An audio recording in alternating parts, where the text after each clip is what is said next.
One of the most important things to consider when beekeeping is your location and where you'll be setting up your apiary. I also get a lot of questions from you guys regarding that, so today I'm going to talk about that in detail because we're not just talking about the place but also the surrounding area since that greatly matters for the foraging of the bees. So, here are the 6 things you need to consider when choosing your location and the problems that could come up when they're not met and possible ways to deal with them. I'll rank this from the least problem with easy fixes to the most important non negotiable ones that hardly have any fix. Number 1, apiaries should be easy to access. Far or hard to reach places can become a real headache. One good example of a hard to reach setup was my very first apiary location, which was on a rooftop without stairs. Another example, an empty lot you own, but the path going there isn't easy to walk through. To help you picture this, imagine carrying a full size luggage, maybe 15 to 20 kilograms in weight.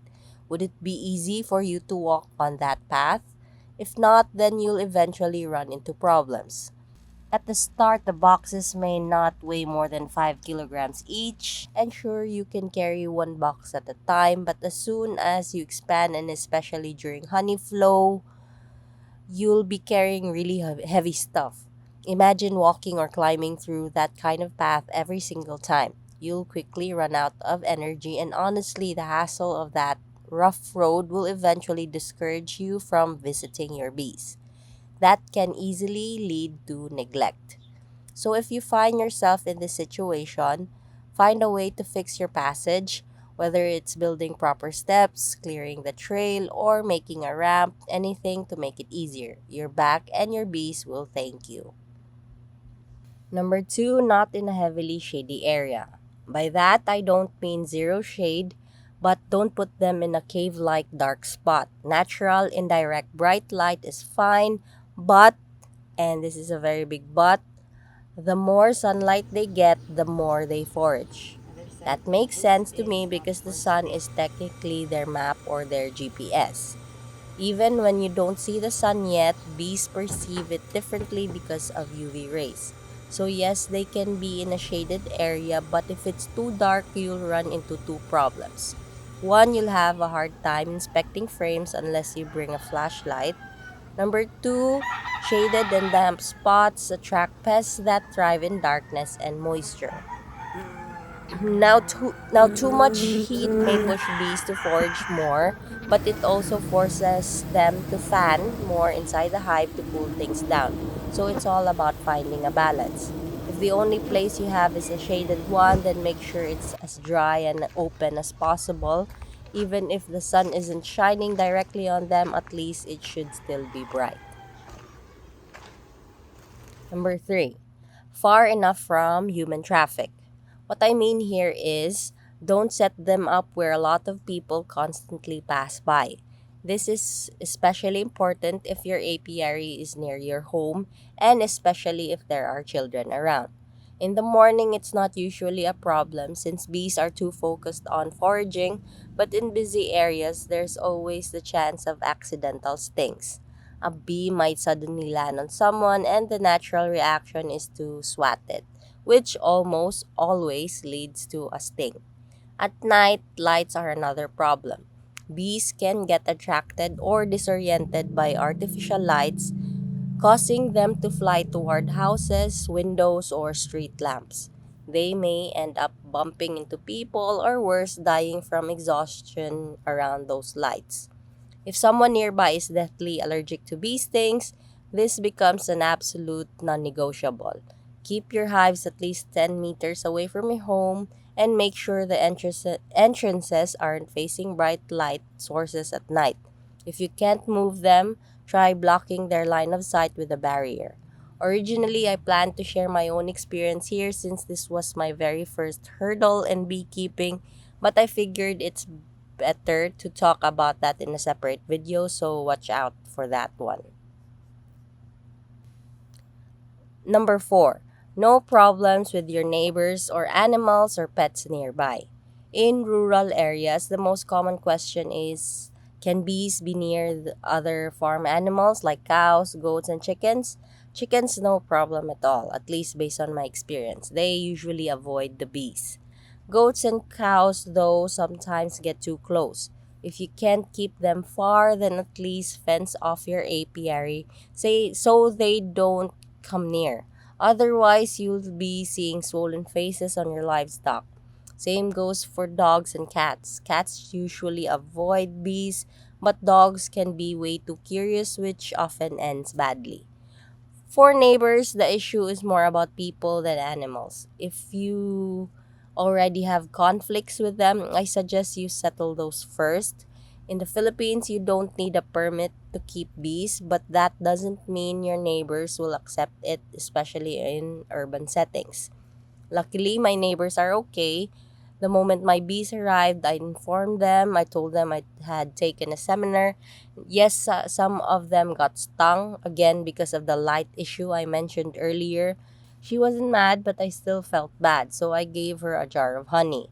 During harvest, I always share some for free. I call it my bee tax. Number 5, pesticide use.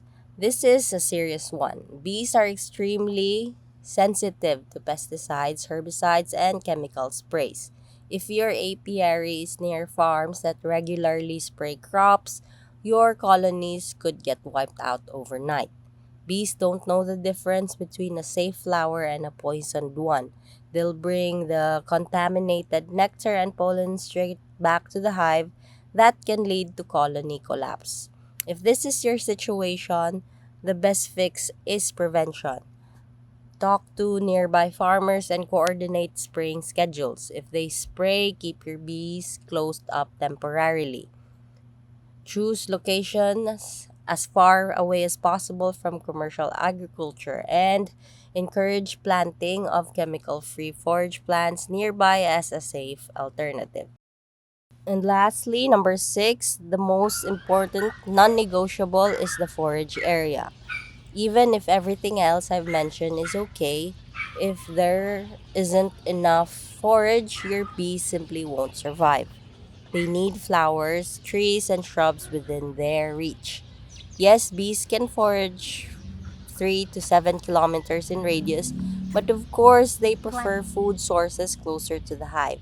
Less distance means less energy spent, which means more efficient nectar and pollen collection. Without enough forage nearby, your colonies will always be weak. You'll constantly need to feed them sugar syrup just to keep them alive, and even then, they won't build up strongly. So before you set up, look around. Are there flowering plants, trees, crops, or gardens nearby? A hectare of diverse forage is excellent, but even in the smaller areas, what matters is that there's a variety of nectar and pollen sources throughout the year, not just during one season. Bees need continuous forage to thrive. Some of the common plants and trees I see around my neighborhood that bees love are coconut, mango, banana, malunggay, mate de cacao, ipil-ipil, and even vegetables when they flower. Weeds too. Don't underestimate weeds like makahiya or even the wild sunflowers or cadena de amor. They can be lifesavers for bees during gaps in the season. Before I end this video, I would like to quickly go over the images I just showed and explain briefly if it's a suitable location or not. This is actually a good spot if you don't put it under that shaded area and there are no lights facing the colonies nearby. Although this place is spacious, it's most likely a high traffic area where a lot of people pass by, so definitely not a good place to put your bees. If this is a setup of your property, putting it in front of your front door or near your front door isn't really ideal due to the high traffic and of course your lights. This is a good way to make sure your livestock won't go near your apiary. If there are only chickens, then there is no need for the fence. Even if you have a big area here, this can cause conflict with your neighbors. especially what can happen at night with your lights. Even if you cover them, since it's near your front entrance, it's not advisable. This can work if this is your backyard setup, but make sure you block any lights that will turn on at night so the bees won't go near them. So, those are my main considerations when choosing an apiary location. From the smallest inconveniences like access all the way up to the biggest non negotiable, the forage area. For me, location really makes or breaks a colony. You can have the best queens, the strongest hives, and all the right equipment, but if the area isn't suited for bees, you'll always be fighting an uphill battle. That's why I think it's better to spend more time planning and observing your location before setting up rather than rushing and regretting it later. Again, this is just based on my own experience. If you've been keeping bees and do things differently, I'd love to hear how you manage your APR locations. Feel free to share in the comments, and I'm always happy to learn from others too. Bye.